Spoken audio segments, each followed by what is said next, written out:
Hi hello வணக்கங்க. நான் இங்கே வீடியோ எடுக்க வந்தேன்னா வீடியோ எடுக்க வந்த இடத்துல பார்த்தீங்கன்னா ஒரு ஓடக்கரை பக்கத்தில் நிறைய கொய்யாக்காய் பார்த்துடுவோம். இங்கே பாருங்க,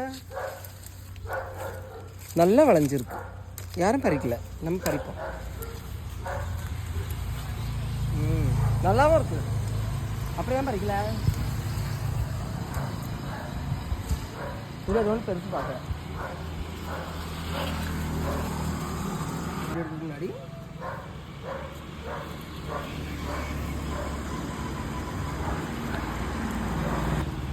பாருங்க, இங்க பாருங்க நிறைய கிடைக்கும்.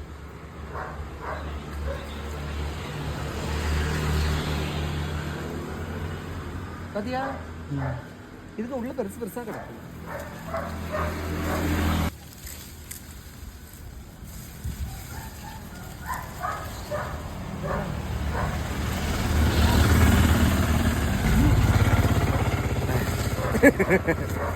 ஓகேவா? நீங்களாம் அந்த மாதிரி பறித்து சாப்பிடுவீங்க அப்படின்னா மறக்காம கமெண்ட் சொல்லுங்க. யாருக்கெல்லாம் கொய்யாக்கா பிடிக்குங்கிறத மறக்காம கமெண்ட் சொல்லுங்க. அப்புறம் இங்கே பாருங்க, சோப்பு கொய்யா பார்த்தீங்களா? ஓகேங்க, நாளைக்கு பண்ணுங்க. தேங்க்யூ, டாடா.